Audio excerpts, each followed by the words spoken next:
ఆధ్యాత్మిక ప్రేక్షకులకు నమస్కారం. గ్రహబలం కార్యక్రమానికి స్వాగతం. మన నిత్య జీవితంలో గ్రహ గమనాల ప్రభావం ఎంతగానో ఉంటుంది. వీటి అనుగుణంగా దురదృష్టం, అదృష్టం వెంటాడుతూ ఉంటుంది. సో జాతక స్థితిని బట్టి మనం తీసుకోవాల్సిన నిర్ణయాలు, గ్రహ గమనాల బట్టి మనం ఎటువంటి పరిహారాలు పాటించాలి, మనకి చక్కటి పరిష్కారాలు తెలియజేయడానికి మనతో ఉన్నారు ప్రముఖ జ్యోతిష్యులు బ్రహ్మశ్రీ నందివట్ల శ్రీహరి శర్మ గారు. వారిని అడిగి మరిన్ని వివరాలు తెలుసుకుందాం. నమస్కారం గురుగారు. వాగర్థావివ సంపృక్తౌ వాగర్థ ప్రతిపత్తయే జగదఃపితరౌ వందే పార్వతీ పరమేశ్వరౌ. సదాశివసమారంభాం శంకరాచార్య మధ్యమాం అస్మదాచార్యపర్యంతం వందే గురుపరంపరాం. ఆదిత్యాయ చ సోమాయ మంగళాయ బుధాయ చ గురుశుక్రశనిభ్యశ్చ రాహవే కేతవే నమః. శృంగేరి పీఠాధిపతులకి, కంచి పీఠాధిపతులకి నమస్కారములు తెలియజేసుకుంటూ కార్యక్రమాన్ని ప్రారంభిద్దాం. గురువుగారు, ఈరోజు విశిష్టత అలాగే చేయవలసిన పరిహారాలు వివరిస్తారా? ఈరోజు ఋషి పంచమి. అంటే ఈ పేరులోనే ఋషి ఉంది, ఇది కేవలం ఋషులకి సంబంధించినటువంటిది అని అనుకుంటుంటారు. కానీ వీక్షించేటువంటి ప్రేక్షకులకు ఈరోజు అద్భుతమైనటువంటి రోజు అండి. ముఖ్యంగా మహిళల యొక్క దోషములు తొలగిపోవడం కోసం ఏర్పాటు చేయబడినటువంటి రోజు ఈరోజు. అంటే మహిళలు రజస్వల అయిన దారభ్యత, వయస్సు ఉడిగేంత వరకు అనగా మెనోపాజ్ స్టేజ్ వచ్చేంత వరకు కూడా ఎన్నో సందర్భాల్లో తమకు తెలిసి కానీ తెలియక కానీ దేవాలయంలో అడుగుపెట్టడం, లేకపోతే పూజా మందిరంలో అడుగుపెట్టడం. అసలు వాస్తవంగా చెప్పాలనంటే మన హిందూ ధర్మము స్త్రీ యొక్క అభ్యున్నతికి ఎంతో పెద్దపీట వేసింది. ఈ యొక్క రజస్వల కానీ బహిష్టు కానీ అయినప్పుడు ఆ ఇంట్లో ఎటువంటిగా పదార్థం ఎటువంటి ప్రదేశంలో ఉండకుండా 3 రోజుల పాటు ఆ యొక్క స్త్రీకి రెస్ట్ ఇవ్వడం అనేటువంటిది జరిగింది. కానీ కాలక్రమేణా ప్రస్తుతం ఉన్నటువంటి బిజీ స్కెడ్యూల్ కారణంగా కొంతమంది కులస్తుల వాళ్ళు ఇప్పటికీ కూడా ఆ యొక్క పరిహారాన్ని పాటించలేకపోతున్నారు.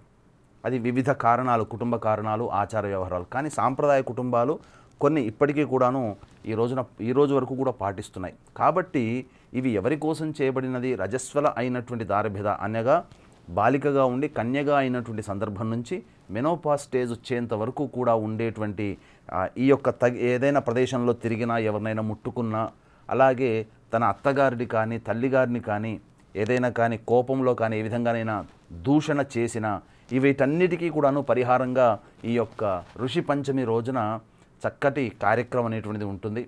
ఈ కార్యక్రమాన్ని నిర్వహించినటువంటి వాళ్ళందరూ కూడా తప్పకుండా ఆయా దోషం నుంచి బయటపడతారు. ముఖ్యంగా ఇది మెనోపాజ్ స్టేజ్ దాటినటువంటి వాళ్ళు చేయాల్సినటువంటి పని. కాబట్టి ఇందులో అంతరార్థంగా ఎన్నో కార్యక్రమాలు మన హిందూ ధర్మంలో మనం చేసినటువంటి పాపకర్మలకి, పుణ్యకర్మలకి సంబంధించినటువంటి పరిహారాలు అనేటువంటివి చెప్పడం జరిగింది. కాబట్టి ఇందులో విధానం ఎలా ఉంటుందనంటే, నది ఒడ్డున పెరిగినటువంటి ఉత్తరేణి యొక్క వేరుని సమంత్రకముగా అనగా వేరుతో సహా తీసి ఉదయాన్నే సూర్యోదయం కంటే ముందే ఆ ఉత్తరేణి పుల్లతో పళ్ళు తోముకొని వచ్చి పవిత్రులై ఆ విధంగా ఈ యొక్క ఋషి పంచమి వ్రతాన్ని అనేటువంటిది ఆచరించడం జరుగుతుంది. సప్తర్షుల రూపంలో బ్రాహ్మణులని దంపతులని పూజ చేసేటువంటి విధానం కూడా మనకున్నదమ్మా. గురువుగారు ఓ కాలర్ లైన్లో ఉన్నారు. హలో, నమస్తే అండి. నమస్తే. మీరు ఎవరి గురించి తెలుసుకోవాలనుకుంటున్నారు? నా భార్య గురించి. మీ భార్య డేట్ ఆఫ్ బర్త్ చెప్తారా? 5వ తారీఖు 5వ నెల 1968 సంవత్సరం. ఓకే. టైం ఉదయం 5 గంటలకండి. ప్లేస్ హైదరాబాద్ అండి. ఓకే, గురువు గారితో మాట్లాడండి. మీ నమస్కారం అండి. ఆయుష్మాన్ భవ. మీ భార్య నక్షత్రం తెలుసా నాయన? పుష్యమి నక్షత్రం. పుష్యమి నక్షత్రం. ఏం తెలుసుకుందామని కాల్ చేశారు మీరు? ఆరోగ్యం ఎట్లుంటుంది అంటే మరి ఈ జాతకాన్ని ఇంతకుముందు ఎక్కడైనా చూపించారా? చూపించలేదండి. కాకపోతే నక్షత్రం తెలుసుకున్నాం పుట్టినప్పుడు. అంటే మేనరికమే అది. ఓకే. ఆ విధంగా ప్రస్తుతం ఏంటంటే ఈ యొక్క కర్కాటక రాశికి సంబంధించినటువంటి జాతకురాలు. పుష్యమి నక్షత్రానికి రోగకారక గ్రహమైనటువంటి గురువు లాభస్థానంలో ఉండడం, అలాగే 12వ ఇంట కుజుడు, 2వ ఇంట రవి, ఈ యొక్క కాంబినేషన్గా రాశి పాపకర్తెలలో పడడం, ముఖ్యంగా అష్టమ స్థానము ఆయుస్థానంలో శని వక్రీకరించే స్థితి పొంది ఉండడం.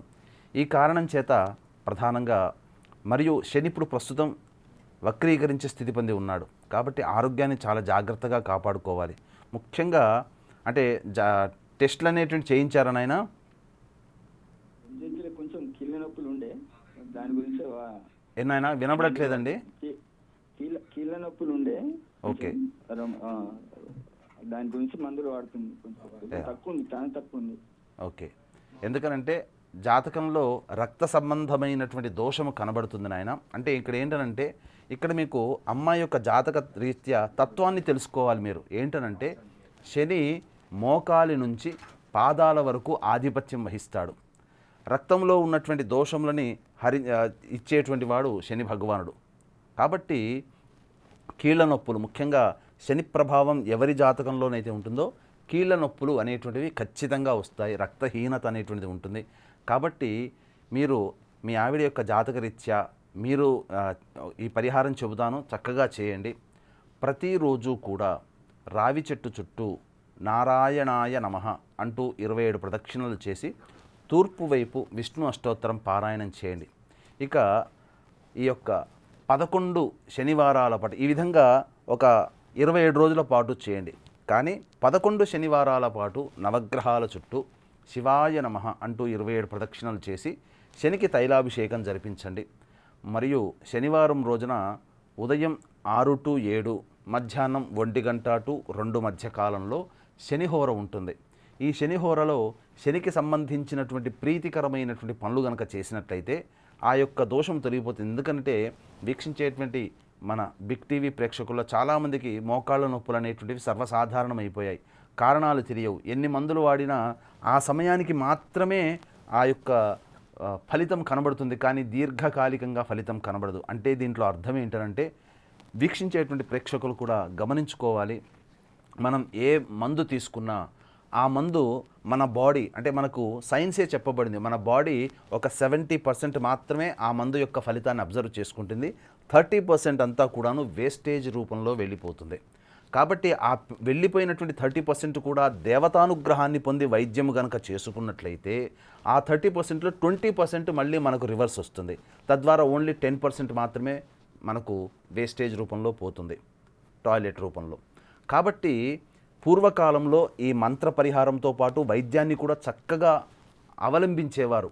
కాబట్టి వారికి ఎటువంటి అనారోగ్యములు కలిగినప్పటికీ కూడా ఆ పూర్వకాలంలో చాలా తొందరగా నయమయ్యేటివి, దీర్ఘకాలికంగా ఉండేవాళ్ళు. కానీ ప్రస్తుతం ఉన్నటువంటి కాలమాన పరిస్థితులకి తగ్గట్టుగా ఈ యొక్క బిజీ లైఫ్లో ఈ సంబంధించినటువంటి ఏ వైద్య విధానము తక్కువని కాదండి, కానీ మన ఆచార సాంప్రదాయాన్ని మనము తగ్గించుకునే విధంగా ఎదుటి దేశస్తులు లాభార్జనకై మన దేశంలో ప్రవేశపెట్టినటువంటి వైద్య విధానాలు. కానీ చైనా ఇతరాది ప్రాంతాలలో కనుక చూసుకున్నట్లయితే వాళ్ళ స్వదేశీ వైద్యానికి పెద్దపీట వేస్తూ అల్లోపతిని కూడా వాళ్ళు అంగీకరించారు. కాబట్టి మన స్వదేశీ వైద్య విధానము ఆయుర్వేదము, మంత్ర పరిహారం. కాబట్టి దీన్ని పాటిస్తూ అల్లోపతిని కూడా మీరు పాటించండి, తప్పకుండా మంచి జరుగుతుంది. ఎందుకనంటే ఒక సైన్స్లో ఉన్నటువంటి దాగినటువంటి మన హిందూ ధర్మ విశ్లేషణని తెలియచేసినట్లయితే తెలియని వాళ్ళైనా కానీ మారి మన హైందవ ధర్మాన్ని పాటిస్తూ అల్లోపతి కూడా వెళుతున్నారు. తప్పకుండా వాళ్ళకందరికీ కూడా మంచి జరుగుతుంది. కాబట్టి ఎందుకనంటే శని భగవానుడు మోకాళ్ళ నుంచి పాదాల వరకు ఆధిపత్యం వహించేటువంటి ఆర్గాన్స్, గురువు లివర్ ప్రాబ్లం మీద, శుక్రుడు చెస్ట్కి సంబంధించిన అనగా శ్వాసకోశ సంబంధమైనటువంటిది, రవి ఈ యొక్క హృదయము, రవి ఎవరి జాతకంలో బలహీనంగా ఉంటాడో హృదయ సంబంధమైన వ్యాధులు వస్తాయి, కుజుడు శని కలయిక చర్మ సంబంధము, ఇలా ఒక్కొక్క గ్రహాల యొక్క రాహువు వచ్చేసేసి సర్వికల్ ప్రాబ్లమ్స్, కేతు వచ్చేసేసి మెడకు సంబంధించినటువంటి, ఇలా అనేక ఒక్కొక్క గ్రహము ఒక్కొక్క రకమైనటువంటి బాడీ ఆర్గాన్స్ని కంట్రోల్ చేస్తుంటుంది. కాబట్టి ఆ గ్రహానికి సంబంధించినటువంటి పరిహారాలు పాటిస్తూ మనం కనుక వైద్య విధానాన్ని కనుక తప్పకుండా పాటించినట్లయితే మంచి ఫలితాలు పొంది దీర్ఘకాలికంగా కాకుండా తొందరలోనే స్వస్థత చేకూరుతామని చెప్పవచ్చు. కాబట్టి ఆ 1 గంట 2 మధ్య కాలంలో పారిశుద్ధ్య కార్మికులకి, వృద్ధాశ్రమంలో లేదా మానసిక శారీరక వికలాంగుల ఆశ్రమంలో ఏవైనా భోజన పదార్థాలు, అన్నదానం లాంటివి మీరు చేయండి. తప్పకుండా శనిగ్రహ అనుకూలించి మీ భార్యకు ఉన్నటువంటి అనారోగ్యం తొలగిపోతుంది. ఈ అక్టోబర్ 18 తర్వాత మీ భార్య జాతకంలో మార్పులు అనేటువంటివి ఉంటాయి. శుభం భూయాత్. గురుగారు మరో కాలర్ ఉన్నారు. హలో హలో హలో, నమస్తే అండి. నమస్కారం మేడం. మీరు ఎవరి గురించి తెలుసుకోవాలనుకుంటున్నారు? అబ్బాయి గురించి మేడం. మీ అబ్బాయి date of birth, time, place చెప్తారా? నమస్కారం గురువారు. ఆయుష్మాన్ భవ, శివాయ నమః. Date of birth 25th August 1999, 4 AM గురుగారు. 26th August 1999 4 AM 25th 25. Okay. పుట్టిన ప్రదేశం అండి? మహబూబ్ నగర్. ఓకే. మీ అబ్బాయి నక్షత్రం తెలుసా మీకు? శ్రవణ నక్షత్రం అండి. శ్రవణ నక్షత్రం. ఓకే. అంటే ఏం తెలుసుకుందామని అనుకుంటున్నారండి మీరు? అబ్బాయి బీటెక్ చేశాడు. ఓకే. అంటే మాకు వ్యాపారం కూడా ఉంది. ఇప్పుడు ఉద్యోగం లేదు అతనికి. ఉద్యోగం పంపించాను, వ్యాపారం పంపించాను. అది కొంచెం డిసిషన్. ఓకే. అంటే ఏం వ్యాపారం అండి మీది? మాది కిరాణా వ్యాపారం, వైశ్యులము. కిరాణా వ్యాపారం. అయితే శ్రవణ నక్షత్రము, మకర రాశి.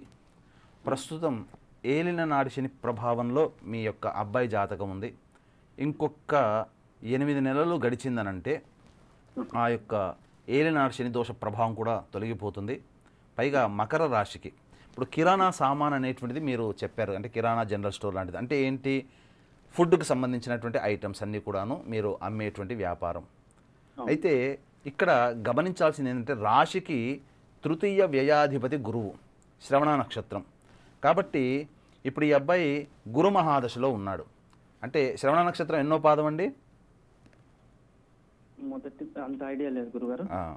ఎందుకనంటే నక్షత్ర దశ మనకు వచ్చేసేసి దశాశేషం వచ్చేసేసి 6 సంవత్సరాలు చూపిస్తుంది. తర్వాత శ్రవణ నక్షత్రం ధనిష్ట అనగా 7 సంవత్సరాలు, 13 సంవత్సరాలు, శతభిషం 13 + 18 31 సంవత్సరాలు. కాబట్టి ఈ 31 సంవత్సరాల తర్వాత గురు మహాదశ ప్రారంభమవుతుంది ఈ అబ్బాయికి. గుర్తుపెట్టుకోండి, 31 సంవత్సరము తర్వాత ఈ అబ్బాయి జాతకరీత్యా చాలా నియమాలు పాటించాలి. ఎందుకంటే ఈ యొక్క రాశికి అనుకూలుడైనటువంటి వాడు గురువు కాదు. ఇంతకుముందే చెప్పాను, మన లివర్ని కంట్రోల్ చేసే ప్లానెట్ గురువు. గురువు ఆధీనంలో ఏమేమి ఉన్నాయి? విద్య, కీర్తి ప్రతిష్టలు, చక్కటి సంతానము, పనులలో అనుకూలత, అలాగే ప్రధానంగా ధనము. ఈ 5 కూడా నవగ్రహాల్లో ఉండే గురువు దగ్గర ఉండబడ్డాయి. ఈ కలియుగానికి 5 కావాల్సిందే. కాబట్టి గురు మహాదశలో కొన్ని ఇబ్బందికర పరిస్థితులు. ఎందుకంటే గురువు ప్లానెట్ యొక్క ఈ సంబంధించినటువంటి ప్రయత్నం చేసేటువంటి కనుక ఎటువంటి వ్యాపారాల్లో గురువు ఆధీనంలో ఉంటాయంటే ఫుడ్కు సంబంధించిన FMCG ప్రొడక్ట్స్, హోటల్ రెస్టారెంట్స్, అలాగే బంగారు వ్యాపారము, విద్యాలయాలు, అలాగే బోర్డింగ్ అండ్ లాడ్జింగ్, ఆతిథ్య రంగము అని అంటారు. అంటే ఇప్పుడున్నటువంటి హోటల్స్ రూములు ఇస్తుంటారు కదా, అవి ఆతిథ్య రంగము. అలాగే ఈ తీర్థయాత్రలు, వీటన్నిటినీ కూడాను సూచించేటువంటి కనుక పూజా స్టోర్స్, వీటన్నిటిని సూచించే గ్రహము. మీ అబ్బాయి జన్మించినటువంటి రాశికి సంబంధించి అనుకూలవతుడైనటువంటి గ్రహం గురువు కాదు. 31వ సంవత్సరంలో ప్రారంభమయ్యేటువంటి ఈ యొక్క గురు మహాదశలో ఈ అబ్బాయికి కొన్ని ఇబ్బందికర పరిస్థితులు, గురువు అనుకూలం కాని కారణం చేత. కాబట్టి ఈ ఏలిన నాటి శని ప్రభావంలో నిర్ణయం తీసుకునే దానికంటే శని ప్రభావం తొలగిపోయిన తర్వాత, అంటే వచ్చే సంవత్సరం మార్చి 29వ తారీఖు తర్వాత మీనరాశిలో ప్రవేశించేస్తాడు శని భగవానుడు. కాబట్టి ఉద్యోగం దొరకట్లేదు అని చెప్పి అనేదానికంటే మీ అబ్బాయిని ఖచ్చితంగా ప్రయత్నం చేయమని చెప్పండి. ఎందుకనంటే కొంతకాలం ఉద్యోగం చేసిన తర్వాత అందులో బయట వ్యవహారంలో కనుక చదువుకునేటువంటి పరిస్థితి వేరు, సంబంధించినటువంటి బయట వ్యవహారంలో ఉండే వాస్తవం వేరు. కాబట్టి కొంతకాలం ఈ అబ్బాయి ఎడ్యుకేట్ అవుతాడు, బయట ఎలా ఉంది, ప్రపంచం ఎలా ఉంది అని చెప్పి. ఆ విధంగా ఎడ్యుకేట్ అయిన తర్వాత అప్పుడు వ్యాపార రంగంలో ప్రయత్నం చేయమని చెప్పండి. కానీ 31వ సంవత్సరం నుంచి 16 సంవత్సరాల పాటు మొత్తం 47వ ఏట వచ్చేంత వరకు కూడా ఈ అబ్బాయి తల్లిదండ్రులని గౌరవించడం, పెద్దలని ఎప్పుడు కూడాను దూషించకూడదు. ఏమాత్రమైనా పెద్దలని దూషణ చేసినా, దైవాన్ని దూషణ చేసినా ఇవన్నీ కూడాను గురుగ్రహం అనుకూలించదు. చాలామంది వ్యక్తిగతమైనటువంటి జాతకాల్లో ఈ మకర రాశి మరియు మకర లగ్నానికి సంబంధించినటువంటి వాళ్ళు ఎవరైనా కానీ గురు మహాదశ యవ్వనంలో వస్తే వాళ్ళు సంపాదించుకున్నదంతా కూడా చాలా మటుకు నిర్వీర్యమైపోయిన సంఘటనలు నా వ్యక్తిగతంగా పర్యవేక్షణలో చాలామంది జాతకాల్లో చూశాను. కాబట్టి భవిష్యత్తు అనేటువంటిది ఒక జ్యోతిష శాస్త్రము ఒక హెచ్చరిక లాంటిదే. దాన్ని మనం పాజిటివ్గా తీసుకొని దానికి అనుగుణంగా మనం పరిహారాలు అంటే పెద్ద ఎత్తున హోమాది కార్యక్రమాలు, పూజలు, జపాలు కాకుండా మనిషి యొక్క నైజాన్ని కూడా మార్చుకోవాలి. అప్పుడు ఆ నైజం మార్చినప్పుడు గ్రహం కూడా మనకు తల వంచుతుంది. ఎందుకనంటే అక్కడ మనకు సంబంధించి రాముల వారైనా కృష్ణుల వారైనా కానీ పరిస్థితులకి తగ్గట్టుగా తన యొక్క స్వరూపాన్ని మార్చుకొని దృఢంగా ఉండగలిగారు. కానీ దేవతానుగ్రహాన్ని కూడా పొంది ఉన్నారు. అంతే తప్ప మాయలు మంత్రాలు చేయలేదు. కాబట్టి వాళ్ళ నుంచి, ఆ పురాణ పురుషుల నుంచి మనం నేర్చుకోదగినటువంటిది పరిస్థితులకి తగ్గట్టుగా మన యొక్క ప్రవర్తన కూడా మార్చుకొని దైవానికి దగ్గరగా ఉన్నట్లయితే తప్పకుండా మీ అబ్బాయి జీవితంలో వచ్చేటువంటి ఇబ్బందులు. ఎందుకనంటే ఇప్పుడు ఒక వ్యక్తి నేను అడిగాను, వ్యాపారం చేసుకునే వ్యక్తినే, ఎవరండి ఈ అబ్బాయి, పక్కన అబ్బాయి కూర్చొని ఎవరండి ఈ అబ్బాయి అంటే నా ఫ్యూచర్ అని అన్నాడు. అంటే తన కొడుకు, తన భవిష్యత్తే తన కొడుకు. కాబట్టి మీ అబ్బాయిని ఇంత చక్కగా మీరు ఆలోచన చేసి మీరు ఈ యొక్క విధానంలో తీసుకురావాలి అని అనుకున్నప్పుడు మొదలు కొద్దిగా కొన్ని రోజుల పాటు జాబ్ చేసే ప్రయత్నం చేయమని చెప్పండి. మెళకువలు తెలుస్తాయి. తద్వారా అప్పుడు బయటికి వస్తే వయస్సు, జ్ఞానము అన్ని వయసు పెరుగుతున్న కొద్ది వస్తాయి. శుభం భూయాత్.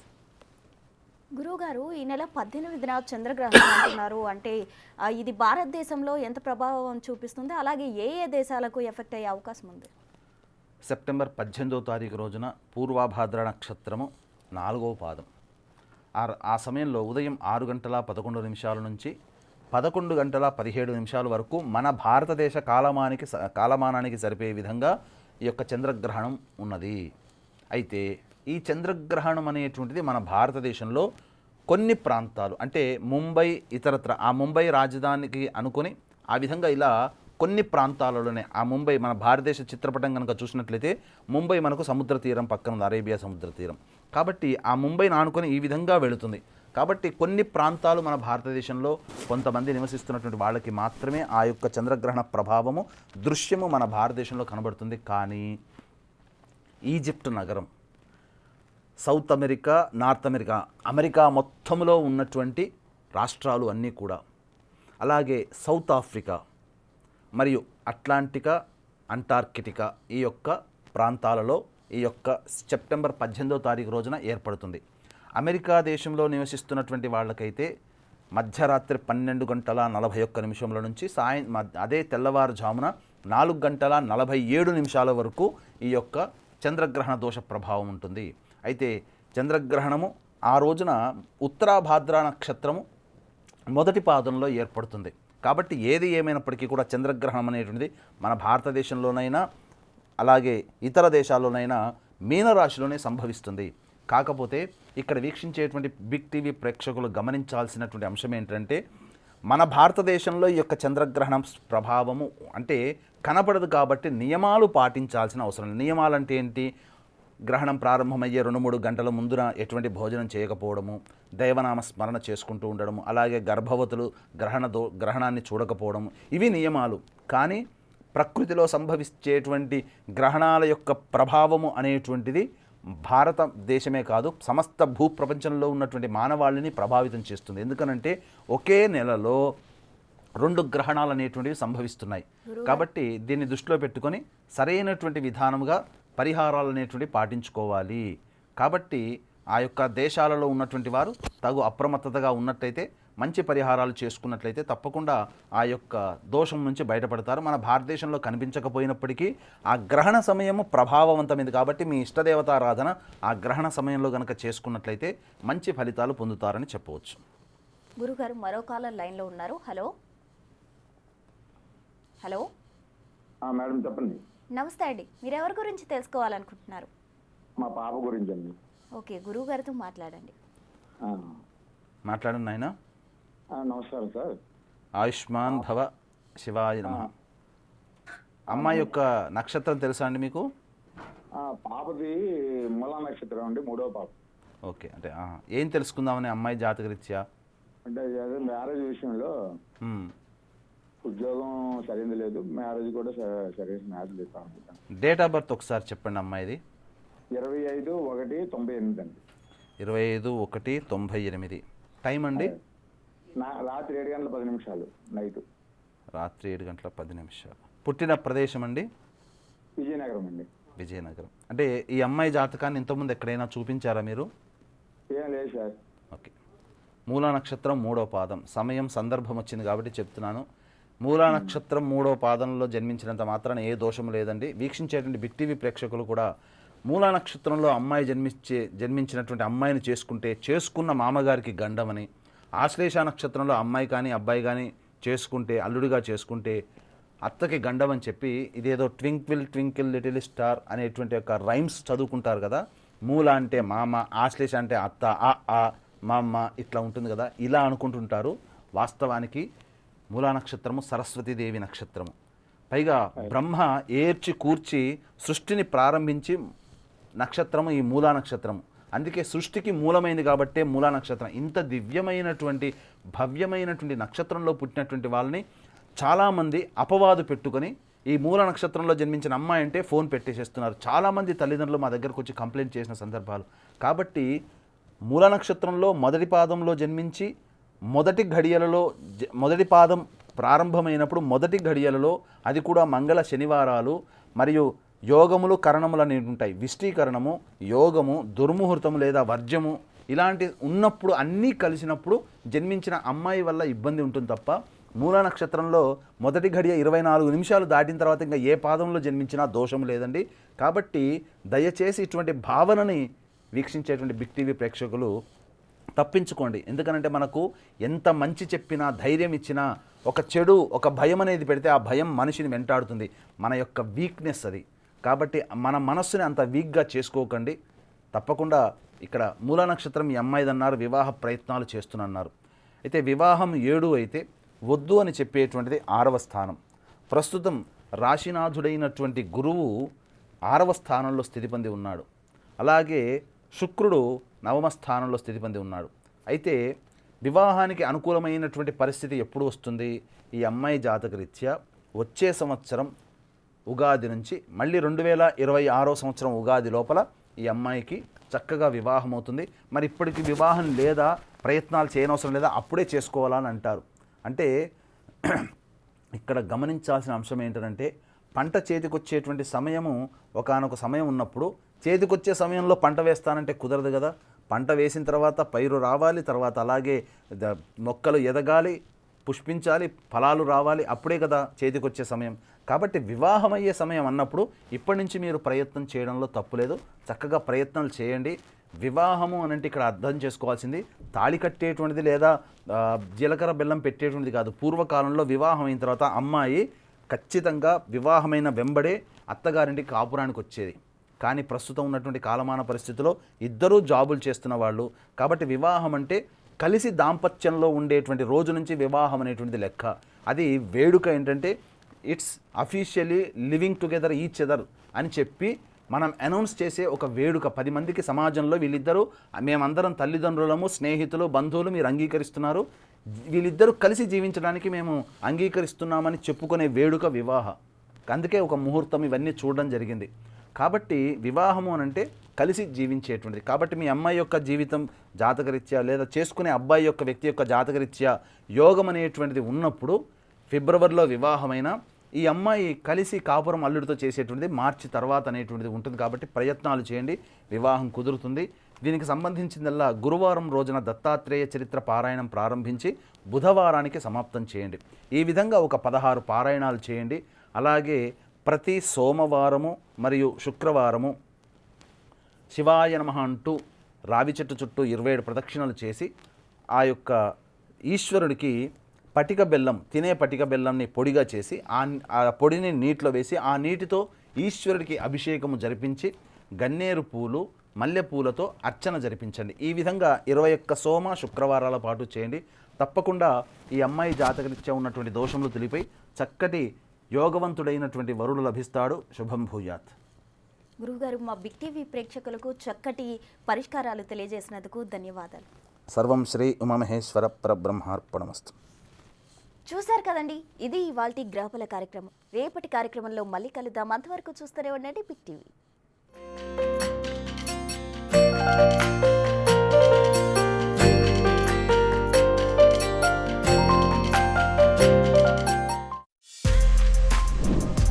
For more videos like this, subscribe Big TV channel.